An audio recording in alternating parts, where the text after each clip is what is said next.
Hello OG, I'm Leo and this is Sixto. Andito tayo ngayon sa Alfonso Listay, Pugao. Welcome to our family vacation home, La Cresta Private Villa. Tara, pasok tayo.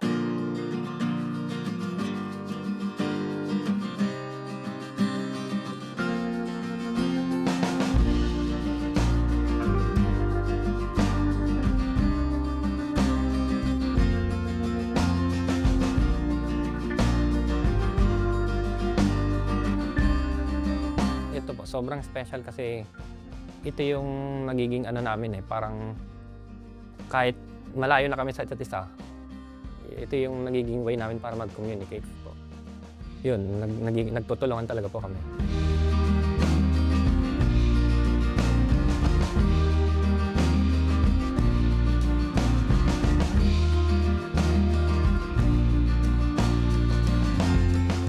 I'm Leonardo Ragot II po. Dating seafarer, ako na po ngayon nagmamanage ng La Cresta Private Villa.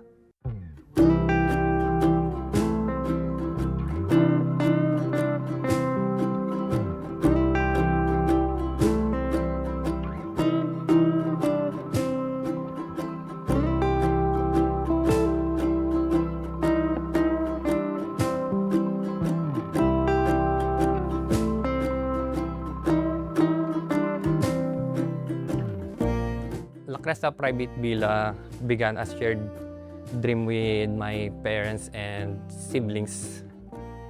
A place where families and friends could escape from the city, relax, and create meaningful memories together. Ngayon po na lumaki na yung platform namin, we're using this to give back and support the local community because helping out has always been our family's values. Nakikita lang kasi namin sa parents namin na talagang mapagbigay talaga sila. Kaya parang nung naisip namin na nag 1 year anniversary kami, naisip namin ano yung pwede naming itulong sa community na parang hindi lang yung sa amin lang yung iniisip namin.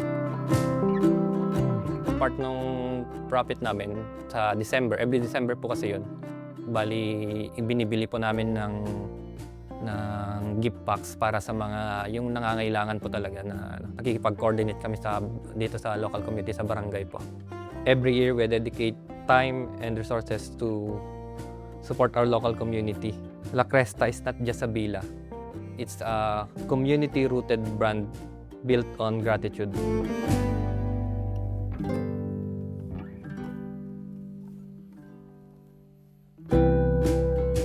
Our main inspiration was a blend of minimalist and nature-driven design.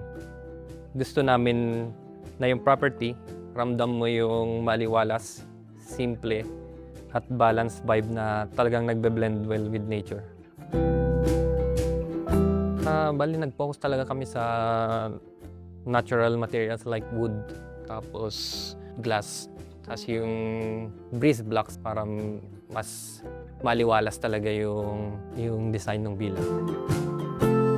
Yung pool tiles po na ginamit namin sa pool is directly imported from Indonesia. Combination siya ng green Sukabumi stone at black lava stone. Bali, yung lot size po, 400 square meter. Tapos yung floor area, 164 square meter po.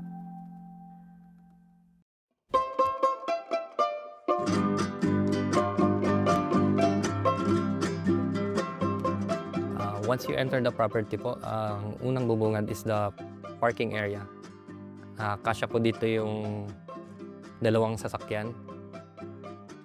Dito sa left side, kita mo we use Calathea Lutea para mas tropical vibe talaga yung design. Yung breeze blocks para ma-maintain pa rin yung privacy at the same time yung hangin pumapasok pa rin. Papasok naman tayo dito sa main villa. Open space siya.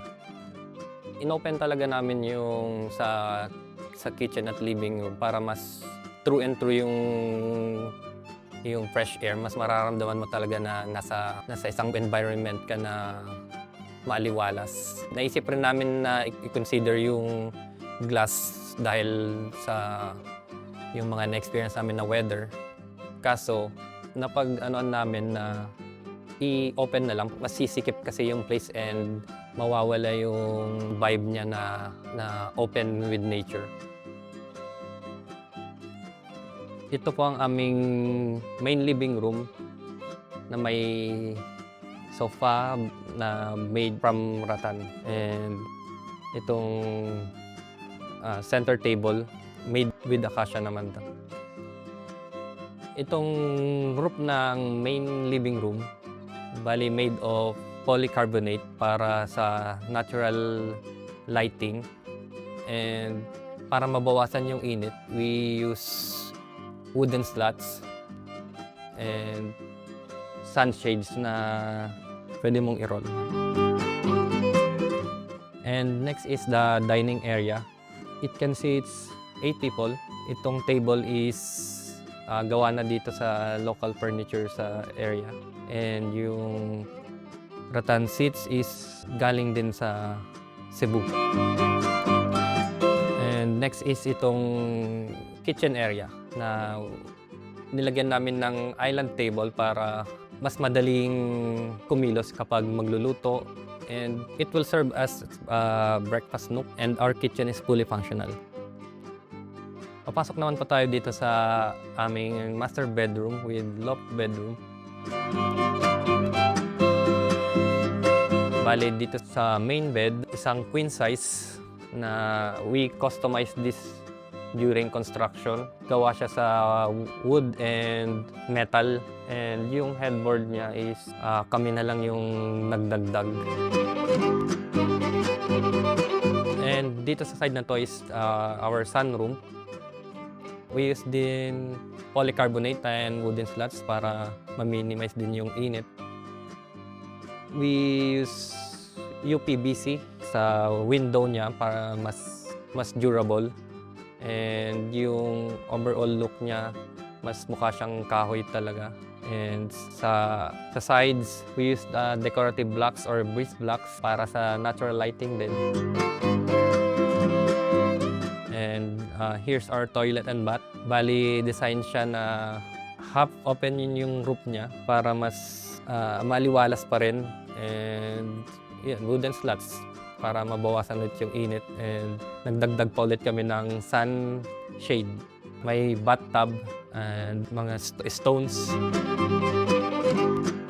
Itong green tiles, bali late na ito na idagdag. Naisip ng younger brother ko na idagdag siya, at siya rin nakaisip ng ganitong design para mas mabuhay itong toilet.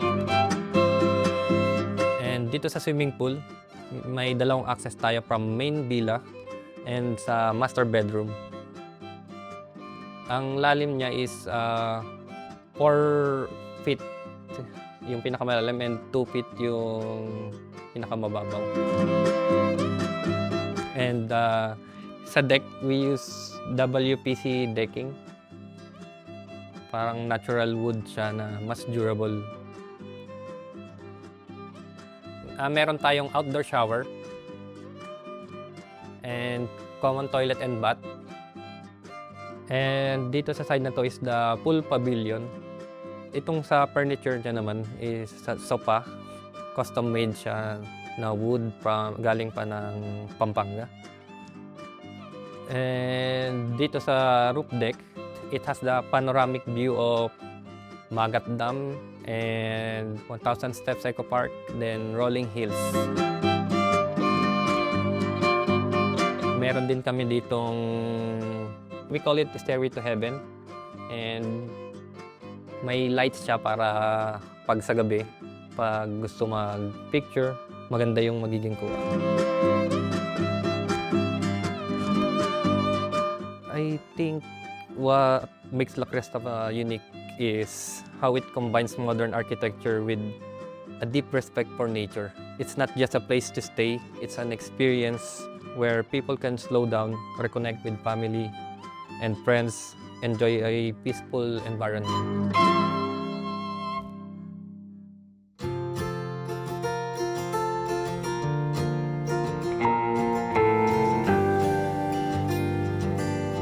Since we're based in boundary ng Isabela and Ifugao. Malaking adjustment talaga sa logistics. Yung furnitures galing pa sa Cebu dahil during that time yun yung nakikita namin na mas babagay na design dito sa pinapatayo naming villa.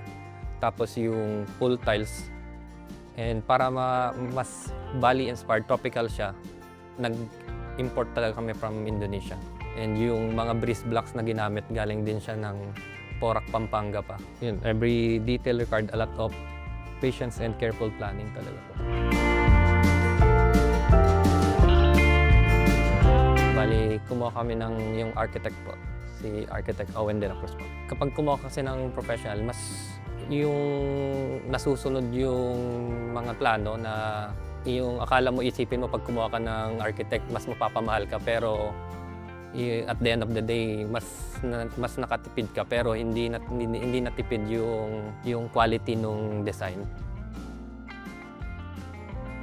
Ang pinakamalaking lesson talaga is that you need a clear vision and a lot of patience.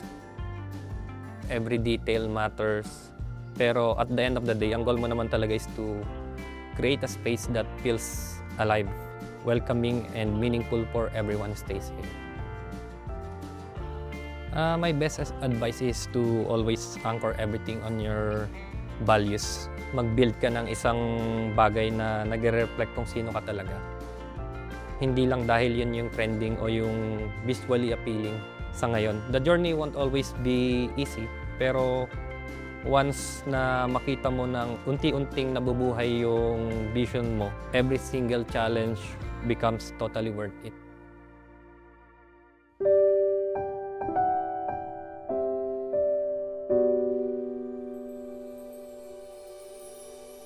Masyado akong emotional pag sa family.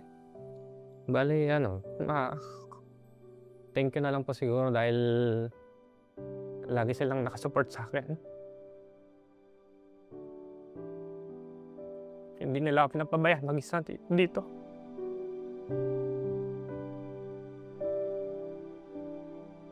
Ano rin po kasi mag 1 year na death anniversary ng father po namin. Kahit gusto ko sana na magkakasama kami, kaso mahirap po talaga. Kaya pinagbubuti ko lang po dito para kung mas maging successful pa ito, pwedeng dito na lang sila magstay.